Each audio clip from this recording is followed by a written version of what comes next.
Welcome to YouTube channel GK GS with Manish sir. आज 22 अक्टूबर 2023 है और आज के जितने भी महत्वपूर्ण करंट अफेयर होंगे वो हम इस वीडियो में डिस्कस करेंगे। इस वीडियो का पीडीएफ आपको टेलीग्राम पे मिलेगा जिसका लिंक वीडियो के डिस्क्रिप्शन बॉक्स में है। तो आइए शुरू करते हैं आज का महत्वपूर्ण करंट अफेयर। आज का पहला प्रश्न है, विश्व ऑस्टियोपोरोसिस दिवस कब मनाया गया है? तो यह मनाया गया है साथियों 20 अक्टूबर को विश्व ऑस्टियोपोरोसिस दिवस। साथियों देखो 20 अक्टूबर को दो और महत्वपूर्ण दिवस मनाए गए हैं। अंतर्राष्ट्रीय सेफ दिवस मनाया गया 20 अक्टूबर को और विश्व सांख्यिकी दिवस मनाया गया 20 अक्टूबर को। साथियों राष्ट्रीय सांख्यिकी दिवस जो मनाया जाता है ये 29 जून को मनाया जाता है पीसी महालोबिस की जयंती पर। साथियों तो मैंने क्या बोला साथियों, अंतर्राष्ट्रीय ऑस्टियोपोरोसिस दिवस मनाया गया 20 अक्टूबर को, अंतर्राष्ट्रीय सेफ दिवस भी मनाया गया 20 अक्टूबर को, विश्व सांख्यिकी दिवस कब मनाया गया 20 अक्टूबर को और राष्ट्रीय सांख्यिकी दिवस कब मनाया गया तो 29 जून को मनाया गया है। अब देखो इन्हें के महत्वपूर्ण दिवसों को, अंतर्राष्ट्रीय वृद्धजन दिवस 1 अक्टूबर, विश्व शाकाहारी दिवस 1 अक्टूबर, अंतर्राष्ट्रीय कॉफी दिवस कब मनाया गया 1 अक्टूबर को मनाया गया साथियों, अंतर्राष्ट्रीय अहिंसा दिवस 2 अक्टूबर, विश्व आवास दिवस 2 अक्टूबर, विश्व प्रकृति दिवस 3 अक्टूबर, विश्व पशु कल्याण दिवस 4 अक्टूबर, विश्व शिक्षक दिवस 5 अक्टूबर, विश्व कपास दिवस कब मनाया गया तो 7 अक्टूबर को मनाया गया साथियों, भारतीय वायुसेना दिवस 8 अक्टूबर, विश्व डाक दिवस 9 अक्टूबर, भारतीय विदेश सेवा दिवस 9 अक्टूबर को मनाया गया, अंतर्राष्ट्रीय बालिका दिवस कब मनाया गया 11 अक्टूबर को, विश्व दृष्टि दिवस कब मनाया गया तो 12 अक्टूबर को मनाया गया विश्व दृष्टि दिवस। साथियों देखो विश्व प्रवासी पक्षी दिवस 14 अक्टूबर और 13 मई को मनाया गया, विश्व खाद्य दिवस 16 अक्टूबर को मनाया गया, नेशनल सिक्योरिटी गार्ड्स दिवस कब मनाया गया है तो 16 अक्टूबर को मनाया गया, अंतर्राष्ट्रीय गरीबी उन्मूलन दिवस कब मनाया गया तो 17 अक्टूबर को मनाया गया। साथियों कब मनाया गया 17 अक्टूबर को। अगला प्रश्न हमारा है, हाल ही में किस राज्य में भगवान बुद्ध की 51 फीट की ऊंची प्रतिमा स्थापित की जाएगी? साथियों तो भगवान बुद्ध की 51 फीट की ऊंची प्रतिमा जो स्थापित की जाएगी ये उत्तर प्रदेश में की जाएगी। उत्तर प्रदेश के कौशाम्बी शहर में साथियों भगवान बुद्ध की 51 फीट की ऊंची प्रतिमा स्थापित की जाएगी। साथियों भगवान बुद्ध गौतम बुद्ध के प्रथम गुरु कौन थे और इनके बचपन का नाम क्या था, इनका जन्म कब हुआ था? यानी कि साथियों अब भगवान बुद्ध के बारे में जो भी जानते हो इसकी जानकारी देनी है आपको कमेंट बॉक्स में। अब साथियों 51 फीट की ऊंची प्रतिमा जो बनाई जाएगी ये कौशाम्बी में बनाई जाएगी जो उत्तर प्रदेश में है। तो उत्तर प्रदेश की कैपिटल है लखनऊ। उत्तर प्रदेश के चीफ मिनिस्टर हैं योगी आदित्यनाथ। उत्तर प्रदेश के गवर्नर हैं आनंदीबेन पटेल। यहाँ पर राज्यसभा 31 है और लोकसभा 80 है। दुधवा राष्ट्रीय उद्यान, बखीरा वन्य जीव अभ्यारण्य, पीलीभीत राष्ट्रीय उद्यान किस राज्य में है? उत्तर प्रदेश में। रामगंगा परियोजना रामगंगा नदी पर है। रिहंद परियोजना रिहंद नदी पर है। शारदा परियोजना शारदा और गोमती नदी पर है उत्तर प्रदेश में। भारतीय चीनी तकनीकी संस्थान कानपुर में है। भारतीय दलहन शोध संस्थान कानपुर में है। औद्योगिक विश्व विज्ञान अनुसंधान केंद्र कहाँ है? लखनऊ में साथियों औद्योगिक विश्व विज्ञान अनुसंधान केंद्र है। केंद्रीय औषधि अनुसंधान केंद्र कहाँ है? लखनऊ में। केंद्रीय वनस्पति अनुसंधान केंद्र कहाँ है? लखनऊ में।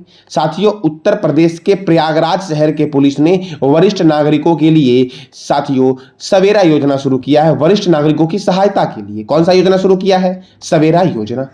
अब अगला प्रश्न हमारा है, हाल ही में किस राज्य ने नशा मुक्त करने के लिए होप इनिशिएटिव पहल की शुरुआत की है? साथियों तो होप इनिशिएटिव पहल की शुरुआत की गई है पंजाब के द्वारा। साथियों पंजाब राज्य सरकार ने ये होप इनिशिएटिव पहल की शुरुआत की है।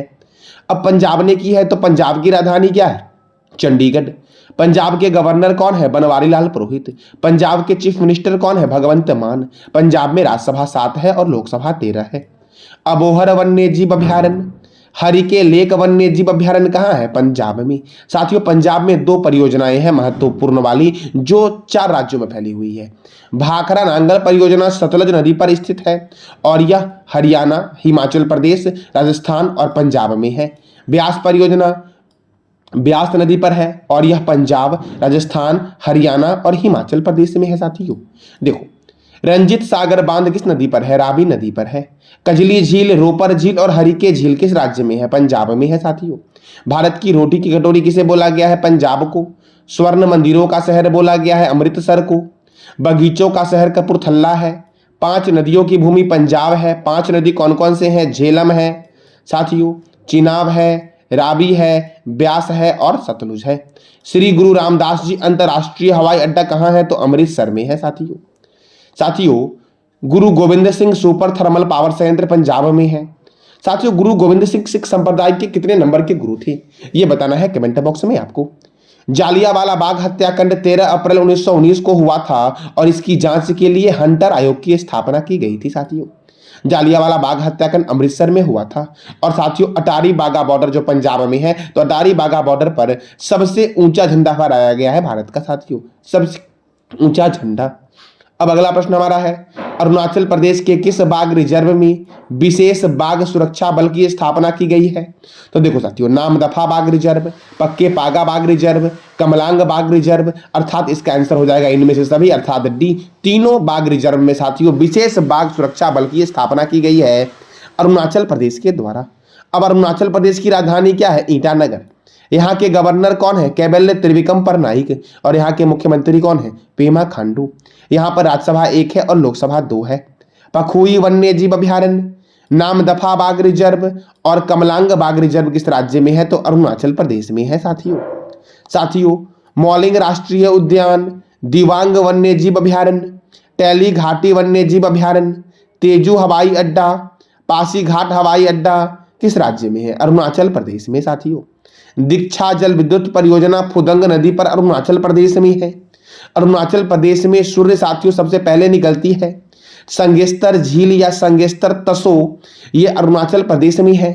बोमडिला दर्रा, यांग्याप दर्रा, दीफू दर्रा किस राज्य में है? अरुणाचल प्रदेश में साथियों, अरुणाचल प्रदेश को पहले बोलते थे नेफा के नाम से साथियों, और असम का प्राचीन नाम है कामरूप। अगला प्रश्न हमारा है, श्रद्धांजलि फ्लाईओवर का उद्घाटन किस राज्य में किया गया है साथियों? तो असम के मुख्यमंत्री हेमंत बिस्वा शर्मा के द्वारा श्रद्धांजलि फ्लाईओवर का उद्घाटन किया गया है। और साथियों, ये जो साथियों श्रद्धांजलि फ्लाईओवर है, इसका बजट है 316 करोड़ रुपए और यह केवल 60 दिनों में साथियों पूरा कर दिया गया श्रद्धांजलि फ्लाईओवर को। अब असम साथियों है, तो असम की राजधानी क्या है? दिसपुर। असम के गवर्नर कौन है? गुलाब चंद्र कटारिया। असम के मुख्यमंत्री कौन है? हेमंत बिस्वा शर्मा। असम में राज्यसभा सीट 7 है और लोकसभा सीट 14 है साथियों, मानस राष्ट्रीय उद्यान, नमेरी राष्ट्रीय उद्यान, काजीरंगा राष्ट्रीय उद्यान असम में है और काजीरंगा राष्ट्रीय उद्यान एक सींग वाला गेंडा के लिए प्रसिद्ध है साथियों, अगला प्रश्न हमारा है, ब्रिटेन में आयोजित 2023 कैम्ब्रियन गश्ती सैन्य अभ्यास में किस देश की सेना ने स्वर्ण पदक जीता है? फिर से मैं रिपीट कर दे रहा हूं साथियों, ब्रिटेन में आयोजित हुआ था कैम्ब्रियन गश्ती सैन्य अभ्यास 2023। इसमें किस देश की सेना ने स्वर्ण पदक जीता है? तो भारतीय सेना ने साथियों सही कर लेना, यहां पर सेना, भारतीय सेना ने जीता है स्वर्ण पदक साथियों। अब देखो साथियों, भारतीय सेना में जानते हैं इंडियन एयरफोर्स का हेडक्वार्टर है नई दिल्ली में। तीनों सेना का हेडक्वार्टर साथियों नई दिल्ली में है। इंडियन एयरफोर्स डे मनाया जाता है 8 अक्टूबर को। Chief of the naval staff कौन है साथियों? और chief of the air staff कौन है पहले ये जानते हैं। तो chief of the air staff है एयर चीफ मार्शल विवेक राम चौधरी साथियों देखो, आर्मी डे मनाया जाता है 15 जनवरी को और chief of the army staff कौन है? जनरल मनोज पांडे हैं। नेवी डे मनाया जाता है 4 दिसंबर को, chief of the naval staff कौन है? तो एडमिरल आर हरि कुमार है साथियों। अब ब्रिटेन में हुआ ये कैम्ब्रियन सैन्य अभ्यास, तो ब्रिटेन की राजधानी क्या है? लंदन साथियों ब्रिटेन की करेंसी क्या है? Pound sterling. ब्रिटेन के प्रधानमंत्री कौन है? ऋषि सुनक। एमनेस्टी इंटरनेशनल का मुख्यालय लंदन में है। राष्ट्रमंडल का मुख्यालय लंदन में है। अंतर्राष्ट्रीय समुद्री व्यापार संगठन का हेडक्वार्टर कहाँ है? तो लंदन में साथियों। विश्व का सबसे बड़ा संग्रहालय है ब्रिटिश संग्रहालय जो लंदन में है। अगला प्रश्न हमारा है और आखिरी प्रश्न साथियों हमारा है। साथियों, मैं प्रत्येक दिन वीडियो के एंड में 5 प्रश्न करता हूं। जो भी बच्चे उस 5 प्रश्न के जवाब देने वाले हमारे प्रथम विजेता होते हैं, उन्हें गूगल पे, फोन पे या पेटीएम पर 20 रुपीज की राशि देता हूं साथियों। तो ये जो विजेता साथियों है, इनका नाम है प्रीति रानी साथियों। ये हमारे पिछले टेस्ट के विजेता है। तो साथियों देखो, प्रश्न हमारा है एआई अर्थात आर्टिफिशियल इंटेलिजेंस संचालित हाथी सुरक्षा प्रणाली की शुरुआत किस राज्य ने की है? तो तमिलनाडु ने की है साथियों। इसका उद्देश्य क्या है? तो हाथियों को ट्रेन के टक्कर से बचाना इसका उद्देश्य है, इसीलिए आर्टिफिशियल इंटेलिजेंस संचालित हाथी सुरक्षा प्रणाली की शुरुआत तमिलनाडु ने की है। साथियों अब तमिलनाडु ने की है, तो तमिलनाडु की राजधानी है चेन्नई। तमिलनाडु के गवर्नर है RN रवि। तमिलनाडु के मुख्यमंत्री कौन है? MK Stalin. साथियों तमिलनाडु में राज्यसभा 18 है और लोकसभा 39 है। साथियों मेट्टूर बांध कावेरी नदी पर है। पिल्लूर बांध भवानी नदी पर है तमिलनाडु में। इंदिरा गांधी अभयारण्य, सत्यमंगलम टाइगर रिजर्व, मुद्दुमलई अभयारण्य, साथियों सॉरी मुद्दुमलई अभयारण्य, गुंदई राष्ट्रीय उद्यान कहाँ है? तमिलनाडु में। मन्नार की खाड़ी मरीन राष्ट्रीय उद्यान तमिलनाडु में है। राष्ट्रीय गन्ना प्रजनन केंद्र कोयम्बटूर में है। दक्षिण भारत का मैनचेस्टर बोला गया है कोयम्बटूर को। साथियों इंदिरा गांधी परमाणु अनुसंधान केंद्र का हेडक्वार्टर कलपक्कम में है और इसकी स्थापना हुई थी 1971 में। साथियों थेप्पाकुड हाथी शिविर नीलगिरी में मुद्दुमलई राष्ट्रीय उद्यान के अंदर में स्थित है। तो मुद्दुमलई नेशनल पार्क कहाँ है? तमिलनाडु में। साथियों ये था आज का आपका महत्वपूर्ण करंट अफेयर। साथियों पिछले दिन मैंने आपसे 5 प्रश्न किया था, उस 5 प्रश्न के हमारे सही जवाब देने वाले विजेता थे प्रीति रानी। साथियों आज का आपका साथियों वो 5 प्रश्न हमारे कौन से थे वो देखते हैं पहले। त्रिपुरा के नए राज्यपाल कौन बने हैं? इंद्रसेना रेड्डी नल्लू बने हैं। साथियों भाखड़ा नंगल परियोजना हरियाणा, पंजाब, हिमाचल प्रदेश और किस राज्य में है? तो राजस्थान में है। आयुर्वेद दिवस का थीम क्या था? वन हेल्थ के लिए आयुर्वेद। साथियों सर्वाधिक लोकसभा सीट की संख्या किस राज्य में है? तो उत्तर प्रदेश में है। साथियों किस शहर की पुलिस ने वरिष्ठ नागरिकों की सहायता के लिए सवेरा योजना की शुरुआत की है? तो प्रयागराज की पुलिस ने। साथियों आज का आपका प्रश्न है जिसका जवाब देना है कमेंट बॉक्स में आपको। थेप्पाकुड हाथी शिविर किस राज्य में है? दूसरा प्रश्न आपका इंडियन आर्मी के अध्यक्ष कौन है? तीसरा आपका है श्रद्धांजलि फ्लाईओवर का उद्घाटन किसने किया है? चौथा प्रश्न हमारा है साथियों जालियांवाला बाग हत्याकांड के लिए किस आयोग की स्थापना की गई थी? और 5वां हमारा प्रश्न है बगीचों का शहर किसे कहा गया है? तो इस 5 प्रश्न का जवाब देना है कमेंट बॉक्स में आपको। साथियों जानकारी अच्छी लगी तो चैनल को लाइक करें, शेयर करें और सब्सक्राइब करें। साथियों जो भी बच्चे इस 5 प्रश्न के जवाब देने वाले हमारे प्रथम सही विजेता होंगे उन्हें गूगल पे, फोन पे या पेटीएम पर 20 रुपीज की राशि दी जाएगी। धन्यवाद।